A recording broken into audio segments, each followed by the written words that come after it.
Oxygen oxygen ಬಹುಶಃ ಹಿಂದೆಂದೂ ಇಡೀ ಮಾನವ ಕುಲವೇ ಪ್ರಾಣವಾಯುವಿಗಾಗಿ ಇಷ್ಟು ಪರಿತಪಿಸಿಲ್ಲ ಅನ್ಸುತ್ತೆ. ದೇಶದಲ್ಲಿ ಇಂದು ಕಾಶ್ಮೀರದಿಂದ ಕನ್ಯಾಕುಮಾರಿ ತನಕ, ಗುಜರಾತ್ನಿಂದ ಪಶ್ಚಿಮ ಬಂಗಾಳದ ತನಕ ಎಲ್ಲ ಅತ್ಯಂತ ಅವಶ್ಯಕ ವಸ್ತು ಅಂದ್ರೆ ಅದು ಆಕ್ಸಿಜನ್. ಆಕ್ಸಿಜನ್ ಅಭಾವ ಕಾಡ್ತಾ ಇರುವ ಇಂದಿನ ಸಂದರ್ಭದಲ್ಲಿ ಜರ್ಮನಿ ಭಾರತದ ನೆರವಿಗೆ ಬಂದಿದೆ. ಅದು ಅಂತಿಂತ ನೆರವಲ್ಲ, ಲಕ್ಷಾಂತರ ಜನರ ಪ್ರಾಣ ಉಳಿಸುವಂತಹ ನೆರವು.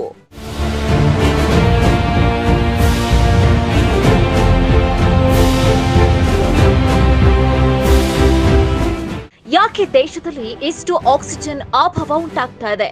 ನಮ್ಮ ಸುತ್ತಮುತ್ತ ಸಾಕಷ್ಟು ಆಕ್ಸಿಜನ್ ಇದೆ ಅಲ್ವಾ? ಅಷ್ಟಾಗಿಯೂ ಆಕ್ಸಿಜನ್ ಕಡಿಮೆ ಅನ್ಸಿದ್ರೆ ಅರಳಿ ಮರನೋ, ಆಲದ ಮರನೋ ಅಥವಾ ಔದಂಬರ ಮರದ ಕೆಳಗೆ ಹೋಗಿ ಕೂತ್ಕೊಂಡ್ರೆ ಸಾಕಷ್ಟು ಆಕ್ಸಿಜನ್ ಸಿಗುತ್ತಲ್ವಾ? ಹೀಗೆ ಹಲವು ಪ್ರಶ್ನೆಗಳು ಹಲವರನ್ನ ಕಾಡ್ತಾ ಇರ್ಬೋದು. ಅದು ನಿಜ, ಖಂಡಿತ ಇಂಥ ಮರಗಳ ಕೆಳಗೆ ಕೂತ್ಕೊಂಡ್ರೆ ತಂಪಾಗಿಯೂ ಇರುತ್ತೆ, ಪ್ರಾಣವಾಯು ಹೆಚ್ಚಾಗಿಯೂ ಸಿಗುತ್ತೆ. ಆದ್ರೆ ಅದಕ್ಕೆ ನಿಮ್ಮ ಶ್ವಾಸಕೋಶ ಸ್ಪಂದಿಸುತ್ತಾ ಅನ್ನೋ ಪ್ರಶ್ನೆ ಇದ್ದೇ ಇರುತ್ತೆ.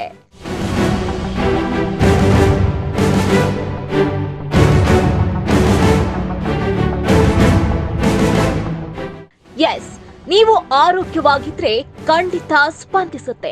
ಆದ್ರೆ ಆತ ಕೊರೋನಾ ಸೋಂಕಿತನಾಗಿದ್ರೆ ರಕ್ತದಲ್ಲಿ ಆಕ್ಸಿಜನ್ ಪ್ರಮಾಣ 90ಕ್ಕಿಂತ ಕಡಿಮೆ ಇಳಿದಿದ್ರೆ ಸ್ಪಂದಿಸೋದಿಲ್ಲ. ಆಗ ಆತನಿಗೆ ಕಾಡಿನ ಮಧ್ಯದಲ್ಲಿ ಬಿಟ್ರು ಅಷ್ಟೇ, 4 ಗೋಡೆಗಳ ಮಧ್ಯದಲ್ಲಿ ಕೂರಿಸಿದ್ರು ಅಷ್ಟೇ, ಪ್ರಯೋಜನ ಆಗುತ್ತಿಲ್ಲ. ಅಂತಹ ಸೋಂಕಿತ ಉಳಿಬೇಕು ಅಂದ್ರೆ ಆತನಿಗೆ ಕೃತಕ ಉಸಿರಾಟದ ವ್ಯವಸ್ಥೆ ಮಾಡಬೇಕು. ಅಂತಹ ವ್ಯವಸ್ಥೆಯನ್ನ ಮಾಡಬೇಕು ಅಂದ್ರೆ ಆಗ ಮೆಡಿಕಲ್ ಗ್ರೇಡ್ ಲಿಕ್ವಿಡ್ ಆಕ್ಸಿಜನ್ ಬೇಕೇ ಬೇಕು. ಅದರ ಅಭಾವವೇ ಇಂದು ಇಡೀ ದೇಶ ಉಸಿರು ಉಸಿರು ಅಂತ ಪರಿತಪಿಸುವಂತೆ ಮಾಡ್ತಿದೆ. ಆ ಅಭಾವವನ್ನ ನೀಗಲು ಹಲವು ದೇಶಗಳು, ಹಲವು ಖಾಸಗಿ ಸಂಸ್ಥೆಗಳು ಸಾಕಷ್ಟು ಸಹಾಯ ಮಾಡ್ತಾನೆ ಇವೆ. ಆದ್ರೆ ಈಗ ಜರ್ಮನಿ ಮಾಡ್ತಾ ಇರೋ ಸಹಾಯ ಮಾತ್ರ ಹಿಂದೆಂದೂ ಕಾಣತು ಮತ್ತು ಲಕ್ಷಾಂತರ ಜೀವವನ್ನ ಉಳಿಸುವಂತದ್ದು. ಹೌದು, ಜರ್ಮನಿ ಅಂಥದ್ದೊಂದು ಸಹಾಯವನ್ನ ಭಾರತಕ್ಕಾಗಿ ಮಾಡ್ತಾ ಇದೆ. ಅತಿ ದೊಡ್ಡ ಆಕ್ಸಿಜನ್ ಪ್ಲಾಂಟ್ ಅನ್ನೇ ಏರ್ ಲಿಫ್ಟ್ ಮಾಡಿದೆ. ಜರ್ಮನ್ ಏರ್ ಫೋರ್ಸ್ನ ಅತಿ ದೊಡ್ಡದಾದ 2 ವಿಮಾನಗಳು ಅದನ್ನ ಹೊತ್ತು ತರ್ತಿದೆ.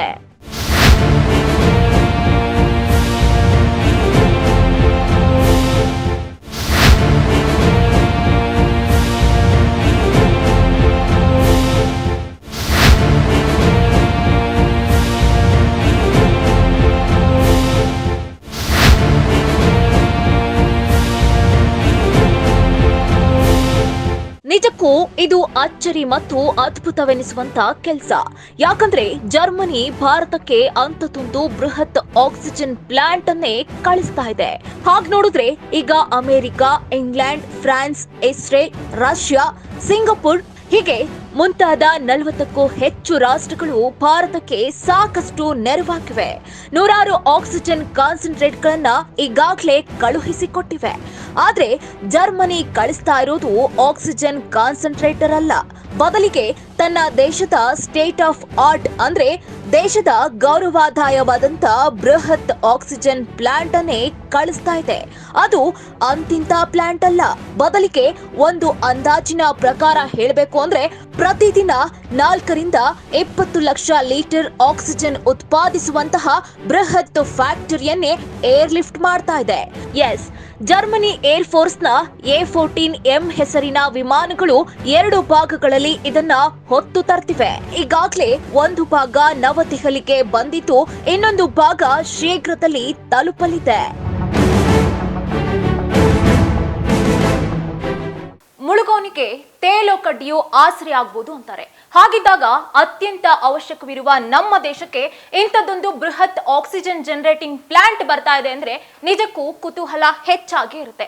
ಹಾಗಾದ್ರೆ ಈ ಪ್ಲಾಂಟ್ ಯಾವಾಗಿನಿಂದ ಕೆಲಸ ನಿರ್ವಹಿಸುತ್ತೆ, ಇದನ್ನ ಯಾರು ಜೋಡಿಸ್ತಾರೆ, ಯಾರೆಲ್ಲ ಆಪರೇಟ್ ಮಾಡ್ತಾರೆ, ಇಂತಹ ಪ್ರಶ್ನೆಗಳು ಸಹಜವಾಗಿ ಮೂಡುತ್ತೆ. ಅದಕ್ಕೆ ಉತ್ತರ ನಾವು ಕೊಡ್ತೀವಿ. ಅಷ್ಟಕ್ಕೂ ಈ ಆಕ್ಸಿಜನ್ ಪ್ಲಾಂಟ್ ಸುಖ ಸುಮ್ಮನೆ ದೇಶಕ್ಕೆ ಬಂದಿಲ್ಲ.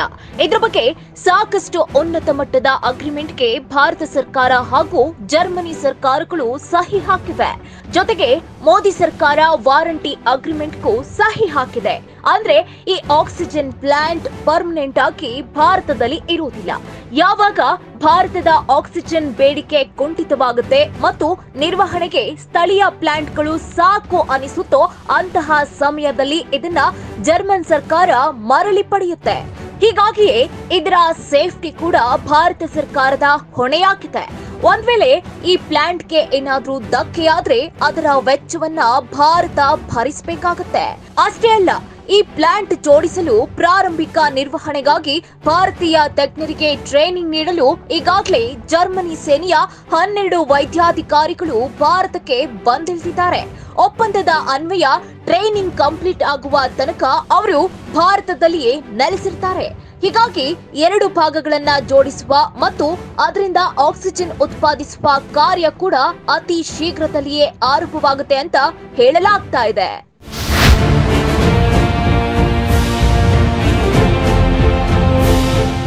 ಆಕ್ಸಿಜನ್ ಜನರೇಟಿಂಗ್ ಪ್ಲಾಂಟ್ ಏನೋ ಭಾರತಕ್ಕೆ ಬಂದಿಳಿದಿದೆ. ಆದ್ರೆ ಇದು ಎಲ್ಲಿ ಸ್ಥಾಪನೆಯಾಗುತ್ತೆ ಅನ್ನೋ ಪ್ರಶ್ನೆ ಸಹಜವಾಗಿ ಮೂಡುತ್ತೆ. ಸದ್ಯದ ಮಾಹಿತಿ ಪ್ರಕಾರ ಜರ್ಮನಿಯಿಂದ ಬಂದಿರೋ ಈ ಬೃಹತ್ ಆಕ್ಸಿಜನ್ ಪ್ಲಾಂಟ್ ಅನ್ನ ನವದೆಹಲಿಯ ಸರ್ದಾರ್ ವಲ್ಲಭಾಯ್ ಪಟೇಲ್ ಸ್ಟೇಡಿಯಂನಲ್ಲಿ ಸ್ಥಾಪನೆ ಮಾಡಲಾಗ್ತಿದೆ. ಈ ಸ್ಟೇಡಿಯಂನಲ್ಲಿ ಭಾರತದ defence research and development organisation 500 ಬೆಡ್ಗಳ ಕೋವಿಡ್ ಆಸ್ಪತ್ರೆಯನ್ನ ಸ್ಥಾಪಿಸಿದೆ. ಹೀಗಾಗಿ ಇಲ್ಲಿಂದಲೇ ಆಕ್ಸಿಜನ್ ಹಂಚಿಕೆ ಆರಂಭವಾಗಲಿದೆ.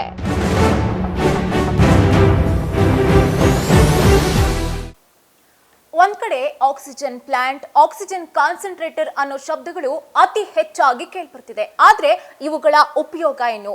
ಅದರಲ್ಲೂ ಇಷ್ಟು ದೊಡ್ಡ ಪ್ರಮಾಣದ ಆಕ್ಸಿಜನ್ ಪ್ಲಾಂಟ್ ನಿಂದ ಏನ್ ಉಪಯೋಗ? ಇದು ಆಕ್ಸಿಜನ್ ಅನ್ನ ಎಲ್ಲಿಂದ ತರುತ್ತೆ? ಅಥವಾ ಇದೇ ಆಕ್ಸಿಜನ್ ಅನ್ನ ಉತ್ಪಾದನೆ ಮಾಡುತ್ತಾ? ಸೋಂಕಿತನ ಮೂಗಿನಿಂದ ಉಸಿರಾಟ ಸಾಧ್ಯವಾಗದೆ ಕೃತಕ ಉಸಿರಾಟದ ಮೂಲಕ ಆಕ್ಸಿಜನ್ ಅನ್ನ ಕೊಟ್ಟಾಗ ಜೀವ ಬದುಕುತ್ತಾ? ಇಂತಹ ಪ್ರಶ್ನೆಗಳಿಗೆ ಉತ್ತರವನ್ನ ನಾವು ಕೊಡ್ತೀವಿ. ಆಕ್ಸಿಜನ್ ಪ್ಲಾಂಟ್ಗಳು ಹೇಗೆ ಆಕ್ಸಿಜನ್ ಉತ್ಪಾದನೆ ಮಾಡುತ್ತೆ ಅನ್ನೋದನ್ನ ತಿಳ್ಕೊಳ್ಳೋಕ್ಕೂ ಮೊದಲು ನಮ್ಮ ಉಸಿರಾಟ ಪ್ರಕ್ರಿಯೆ ಬಗ್ಗೆ ಎಲ್ಲರೂ ತಿಳ್ಕೊಳ್ಳಬೇಕು. ನಮ್ಮ ಸುತ್ತಮುತ್ತಲಿನ ವಾತಾವರಣದಲ್ಲಿ 78% ನೈಟ್ರೋಜನ್ ಅನ್ನೋ ಅನಿಲ ಇರುತ್ತೆ. ಅದರಲ್ಲಿ ಕೇವಲ 21% ಆಕ್ಸಿಜನ್ ಇದ್ರೆ 1% ಕಾರ್ಬನ್ ಡೈಆಕ್ಸೈಡ್, ಕಾರ್ಬನ್ ಮೊನಾಕ್ಸೈಡ್ ಸೇರಿದಂತೆ ಇತರೆ ಅನಿಲಗಳಿರುತ್ತವೆ. ಆದ್ರೆ ನಮ್ಮ ಮೂಗು ಮಾತ್ರ ನೈಟ್ರೋಜನ್ ಹೆಚ್ಚಿದಂತೆ ಅದನ್ನ ಒಳಗೆ ಎಳೆದುಕೊಳ್ಳಲ್ಲ. ಬದಲಿಗೆ ಆಕ್ಸಿಜನ್ ಅನ್ನ ಮಾತ್ರ ಒಳಗೆ ತಗೊಳ್ಳುತ್ತೆ. ಹೀಗೆ ಒಳಗೆ ಬರುವ ಆಕ್ಸಿಜನ್ ನೊಂದಿಗೆ ಧೂಳಿನ ಕಣಗಳು, ಇತರೆ ಅಂಶಗಳು ಬಂದು ಬಿಡುತ್ತವೆ. ಅಂತದನ್ನ ಮೂಗಿನಲ್ಲಿರುವ ಕೂದಲು, ತೇವಾಂಶ, ಮೈಕ್ರೋ ಫಿಲ್ಟರ್ಗಳು ಫಿಲ್ಟರ್ ಮಾಡುತ್ತೆ. ಜೊತೆಗೆ ಶ್ವಾಸನಾಳದಲ್ಲಿಯ ಅಂಶಗಳು ಕೂಡ ಅದನ್ನ ಕ್ಲೀನ್ ಮಾಡಿ ಸಾಧ್ಯವಾದಷ್ಟು ಕ್ಲೀನ್ ಆಮ್ಲಜನಕವನ್ನ ಶ್ವಾಸಕೋಶಕ್ಕೆ ತಲುಪಿಸುತ್ತೆ. ಹೀಗೆ ಹೊಳ ಹೋಗುವ ಆಮ್ಲಜನಕ ನಮ್ಮ ಶ್ವಾಸಕೋಶದ 2 ಭಾಗಗಳಿಗೆ ತಲುಪಿಸುತ್ತೆ ಮತ್ತು ಶ್ವಾಸಕೋಶದಲ್ಲಿರುವ ಸಂಖ್ಯೆ ಬಲೂನಿನಂತಹ ಅಂಶಗಳು ಆಕ್ಸಿಜನ್ ಅನ್ನ ಹೀರ್ಕೊಂಡು ರಕ್ತದಲ್ಲಿರುವ ಕೆಂಪು ರಕ್ತ ಕಣಕ್ಕೆ ಸೇರಿಕೊಳ್ಳುತ್ತೆ. ಹೀಗೆ ಕೆಂಪು ರಕ್ತ ಕಣ ಸೇರುವ ಆಮ್ಲಜನಕ ಬಳಿಕ ಜೀವಕೋಶಗಳಿಗೂ ರವಾನೆಯಾಗಿ ಅವು ಸರಾಗವಾಗಿ ಕಾರ್ಯನಿರ್ವಹಿಸಲು ಸಹಾಯ ಮಾಡುತ್ತೆ.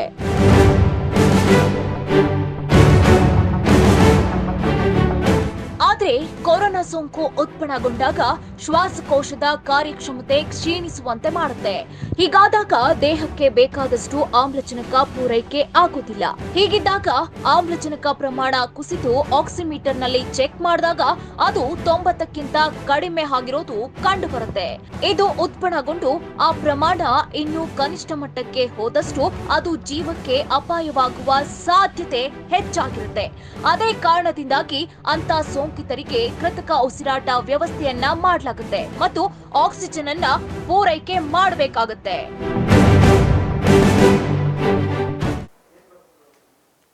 ಯಾವಾಗ ದೇಹಕ್ಕೆ ಉಸಿರಾಡಲು ಸಾಧ್ಯವಾಗಲ್ವೋ ಅಂತಹ ಟೈಮಲ್ಲಿ ಆಕ್ಸಿಜನ್ ಬೇಕಾಗುತ್ತೆ. ಇದಕ್ಕೆ ಸಾಮಾನ್ಯವಾಗಿ ಮೆಡಿಕಲ್ ಗ್ರೇಡ್ ಲಿಕ್ವಿಡ್ ಆಕ್ಸಿಜನ್ ಬೇಕಾಗುತ್ತೆ. ಇಂತಹ ಆಕ್ಸಿಜನ್ ಅನ್ನ ಜರ್ಮನಿಯ ಈ ಪ್ಲಾಂಟ್ ಉತ್ಪಾದನೆ ಮಾಡುತ್ತೆ. ಹೀಗೆ ಉತ್ಪಾದನೆ ಮಾಡುವ ವಿಧಾನಕ್ಕೂ ನಾವು ಉಸಿರಾಡುವ ವಿಧಾನಕ್ಕೂ ಯಾವುದೇ ರೀತಿಯ ಡಿಫರೆನ್ಸ್ ಇರೋದಿಲ್ಲ. ಎಸ್, ಈ ಆಕ್ಸಿಜನ್ ಪ್ಲಾಂಟ್ಗಳು ಆಕ್ಸಿಜನ್ ಅನ್ನ ಉತ್ಪಾದನೆ ಮಾಡೋದಿಲ್ಲ ಅಥವಾ ಲ್ಯಾಬ್ನಲ್ಲಿ ತಯಾರಿಸೋದಿಲ್ಲ. ಬದಲಿಗೆ ನಮ್ಮ ಸುತ್ತಮುತ್ತಲಿನ ವಾತಾವರಣದಿಂದಲೇ ಆಕ್ಸಿಜನ್ ಅನ್ನ ಉತ್ಪಾದನೆ ಮಾಡುತ್ತೆ. ಪ್ರಾರಂಭದಲ್ಲಿ ಬರುವ ಗಾಳಿಯನ್ನ ಫಿಲ್ಟರ್ ಮಾಡುತ್ತೆ.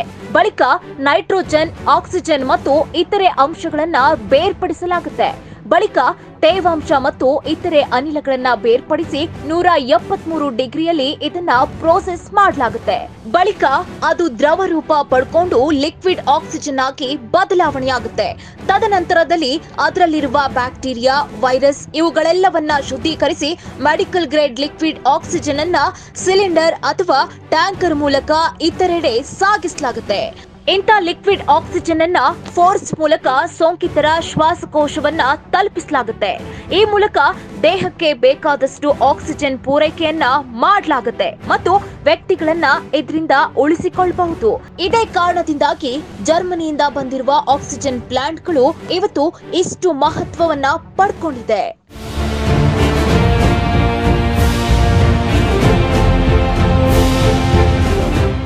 ಒಟ್ನಲ್ಲಿ friend in need is A friend indeed ಅಂತಾರೆ. ಅಂದ್ರೆ ಕಷ್ಟದಲ್ಲಿ ಆತವನೇ ಸ್ನೇಹಿತ ಅನ್ನೋದು ಇದರ ಅರ್ಥ. ಈ ಮಾತು ಇಂದಿನ ದಿನಗಳಲ್ಲಿ ಅತ್ಯಂತ ಹೆಚ್ಚು ಉಪಯುಕ್ತವಾಗ್ತಿದೆ. ಯಾಕಂದ್ರೆ ಕೇವಲ ವ್ಯಕ್ತಿಗಳಿಗೆ ಮಾತ್ರವಲ್ಲ, ದೇಶಗಳಿಗೂ ಇಂದು ಸ್ನೇಹಿತರ ಅವಶ್ಯಕತೆ ಅತಿ ಹೆಚ್ಚಾಗಿದೆ. ಅದರಲ್ಲೂ ಕೊರೋನಾ ಸುನಾಮಿಗೆ ಸಿಕ್ಕು ಮಾನವ ಕುಲವೇ ವಿಲವಿಲ ಅಂತಿರೋ ಇಂದಿನ ಸಂದರ್ಭದಲ್ಲಿ ಅಂತ ಸ್ನೇಹಿತರ ಅವಶ್ಯಕತೆ ಹಿಂದೆಂದಿಗೂ ಹೆಚ್ಚಾಗಿದೆ. Chandana Gowda, United News Kannada. Like ಮಾಡಿ, ಶೇರ್ ಮಾಡಿ, ತಪ್ಪದೆ ನಮ್ಮ ಚಾನೆಲ್ ಅನ್ನ ಸಬ್ಸ್ಕ್ರೈಬ್ ಮಾಡಿ. ನಿಮ್ಮ ಅನಿಸಿಕೆಗಳನ್ನ ನಮ್ಮೊಂದಿಗೆ ಹಂಚಿಕೊಳ್ಳಿ.